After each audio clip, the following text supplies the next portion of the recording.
जो आपकी ये बुक है क्लास 11th की है, इंडियन कॉन्स्टिट्यूशन एट वर्क। नाम से ही पता लग रहा है कि इस बुक में हम देखेंगे जो संविधान है वो किस तरह से काम करता है।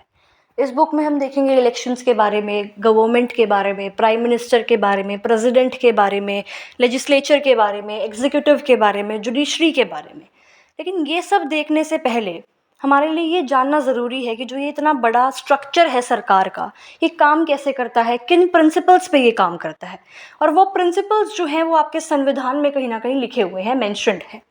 चैप्टर 1 जो है उसमें हम यही पढ़ेंगे। चैप्टर का नाम ही यही है कि कॉन्स्टिट्यूशन, वाई एंड हाउ। तो इसमें हम देखेंगे संविधान होता क्या है, हमारे समाज को वो क्या चीज़ देता है, कैसे भारतीय संविधान बना था, और संविधान जो है वो समाज में शक्ति का बंटवारा कैसे कराता है। ये सब हम इस चैप्टर में देखेंगे।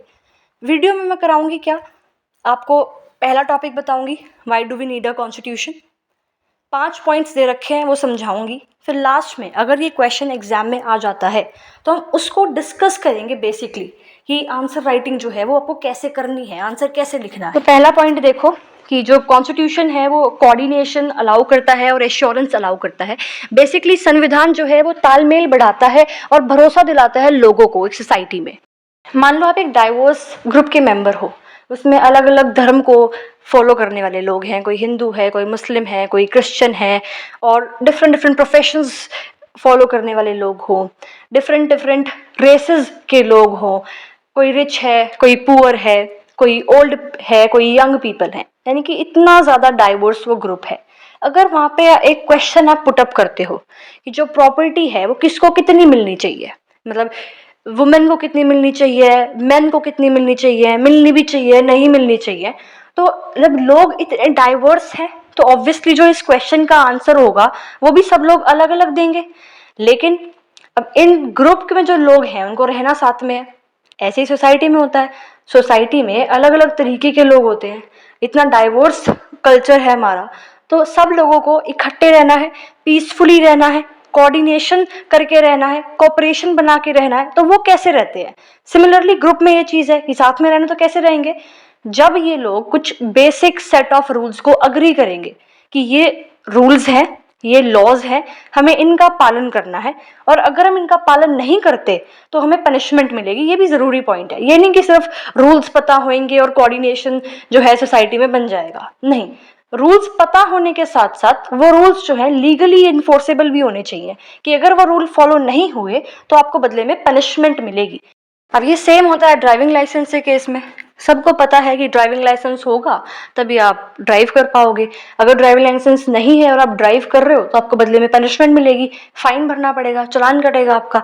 तो ये क्या है, लॉज हैं, और ये जो बेसिक सेट ऑफ रूल्स हैं, जो ये बुनियादी नियम जो आपके हैं, ये कहाँ मेंशन है, ये आपके संविधान में मेंशन है। तो कॉन्स्टिट्यूशन का पहला फंक्शन यही है कि बेसिक सेट ऑफ रूल्स वो सोसाइटी को प्रोवाइड करता है, जिससे कि सोसाइटी के मेंबर्स के बीच में मिनिमल कोऑर्डिनेशन जो है वो एस्टैब्लिश हो जाता है।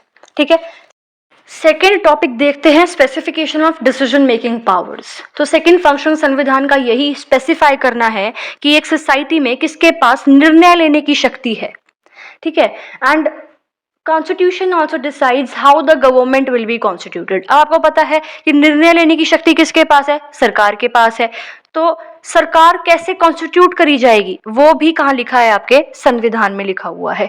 ठीक है, अब देखो संविधान जो है बेसिकली कुछ फंडामेंटल प्रिंसिपल्स, कुछ बुनियादी सिद्धांत प्रोवाइड करवाता है जिसके according a state is constituted या a state is governed. But किसने बोला कि यही नियम या यही सिद्धांत फंडामेंटल है, यही सिद्धांत जो है आपके बुनियादी सिद्धांत है, बाकी क्यों नहीं है। तो ये जो चीज है ये भी संविधान ने ही बता रखी है कि ये आपके कुछ नियम है जो कि फंडामेंटल रूल्स है या फंडामेंटल प्रिंसिपल्स हैं। और ये रूल्स को कौन बनाएगा, ये पावर किसके पास होगी रूल्स को बनाने के लिए, ये भी आपका संविधान ही बताता है। अब इसके अलावा हम ये भी देख सकते हैं कि पूरी वर्ल्ड में, जैसे आप सोवियत यूनियन का एग्जांपल लो, जो पुराना सोवियत यूनियन था, वहां पे जो रूल्स हैं वो सिर्फ एक सिंगल पार्टी बनाती थी, सिंगल पार्टी के पास पावर थी। तो ये पावर कहाँ लिखी है, संविधान में लिखी हुई है। सिमिलरली आप ग्रीस का एग्जाम्पल लो, ग्रीस में क्या था आपका, डायरेक्ट डेमोक्रेसी थी। डायरेक्ट डेमोक्रेसी मतलब कि अगर डेमोक्रेसी में कोई एक रूल बन रहा है तो ग्रीस के सारे लोग बैठेंगे उस पर वोट करेंगे, लेकिन इंडिया में डायरेक्ट डेमोक्रेसी नहीं हो सकती।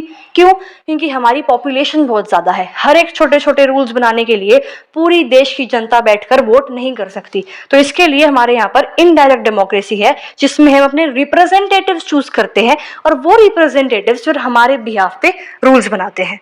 ऐसे ही अगर हम मोनार्की का एग्जाम्पल देखें तो मोनार्की में जो राजा है, जो रानी है, वो रूल्स बनाते हैं। तो जो ये डिफरेंट डिफरेंट स्ट्रक्चर्स मैंने आपको बताए हैं, ये डिफरेंट डिफरेंट स्ट्रक्चर्स कहाँ पर मेंशन्ड है कि इस कंट्री में डायरेक्ट डेमोक्रेसी है, इसमें इनडायरेक्ट डेमोक्रेसी है, इसमें मोनार्की है, इसमें वन पार्टी रूल है। ये जो बेसिक स्ट्रक्चर है ना एक कंट्री का, ये भी आपके संविधान में ही मेंशन्ड है।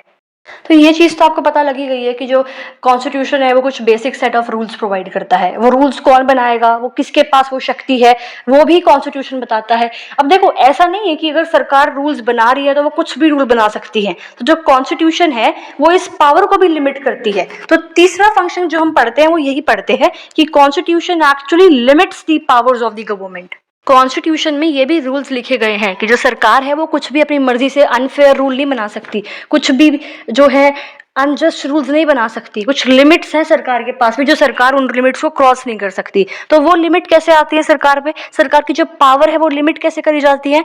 तो उसका एक एग्जाम्पल है फंडामेंटल राइट्स। हमारे संविधान में कुछ फंडामेंटल राइट्स मेंशन्ड है कि सरकार को हर एक स्थिति में ये फंडामेंटल राइट्स जो है अपने सिटीजन्स को प्रोवाइड करवाने ही हैं, एक्सेप्ट नेशनल इमरजेंसी। कि नेशनल इमरजेंसी में सरकार जो है आपसे आपकी फंडामेंटल राइट्स भी छीन सकती है, बट सारी फंडामेंटल राइट्स सब भी नहीं छीन सकती। अब कौन सी फंडामेंटल राइट सरकार छीन सकती है ड्यूरिंग नेशनल इमरजेंसी, ये भी आपके संविधान में ही मेंशन्ड है। देखो, जो पुराने कॉन्स्टिट्यूशंस थे ना, उसमें सिर्फ यही चीज़ें लिखी होती थी कि डिसीजन मेकिंग पावर किसके पास है और सरकार की पावर को लिमिट कैसे करा जाए। हर एक कंट्री में लिमिट करी गई है सरकार की पावर, किसी में ज़्यादा किसी में कुछ कम, तो डिफरेंस है पावर लिमिटेशन में।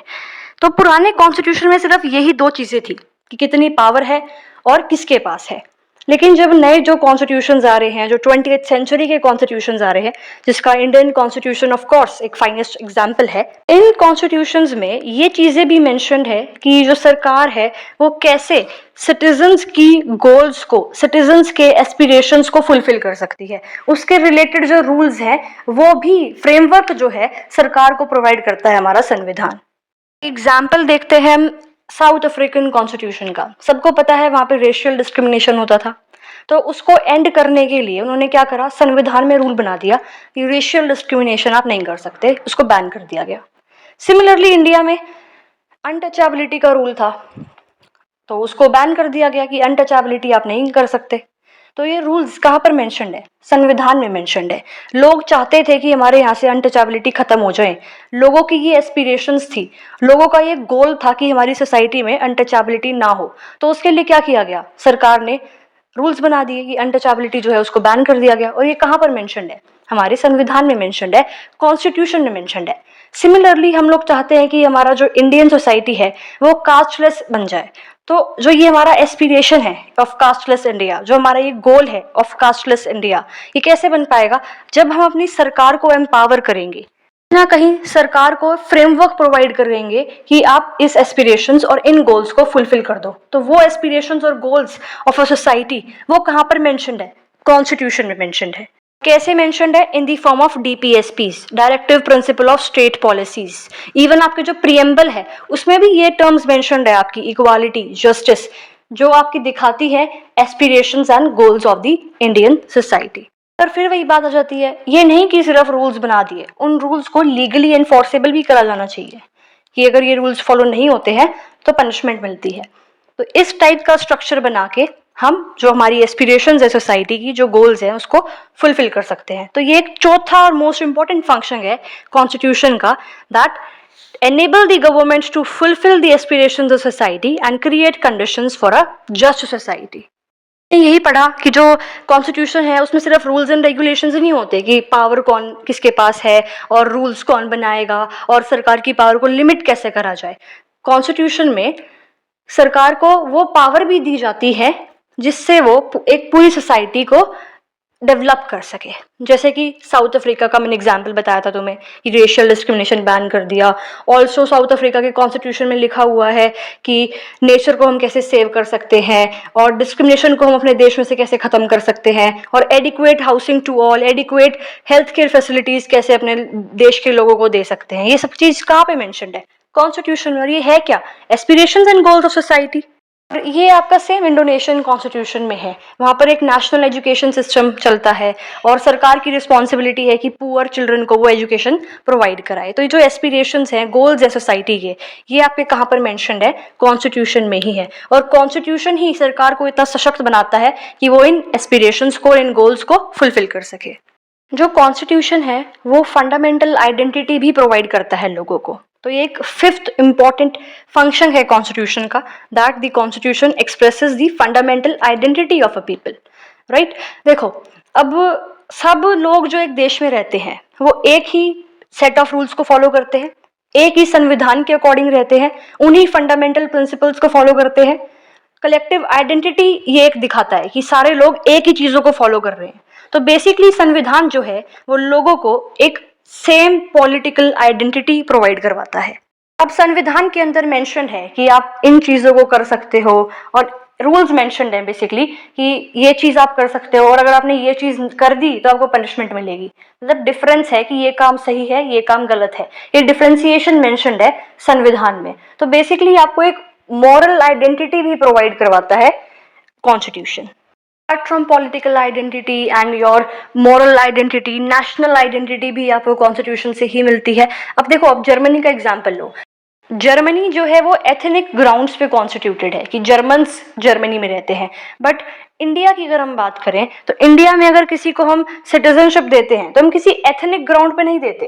तो वो जर्मनी और इंडिया की नेशनल आइडेंटिटी अलग अलग है, और ये कहाँ मेंशन्ड है? संविधान में। देखो, अगर अब क्वेश्चन आ जाए कि what is a constitution and why do we need it, तो डेफिनेशन लिखना पहले कॉन्स्टिट्यूशन की कि a constitution is a fundamental set of principles according to which a state is constituted और गवर्नड। अब क्वेश्चन का सेकंड पार्ट आंसर करो कि why do we need it. तो we need constitution because of the following reasons. First point लिखना, it allows coordination and assurance.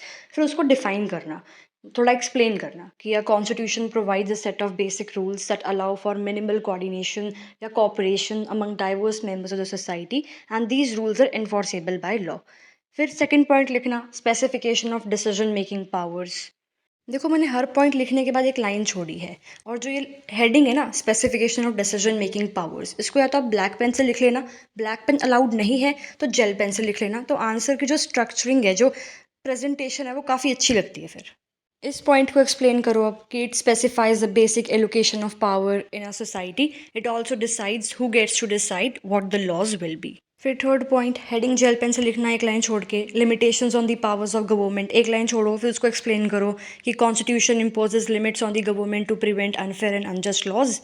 It establishes fundamental rights that all citizens possesses and outlines circumstances under which these rights may be restricted. Circumstances के bracket में लिख देना national emergency। फिर उसके बाद एक line skip करना, फोर्थ पॉइंट लिखना, enabling positive measures।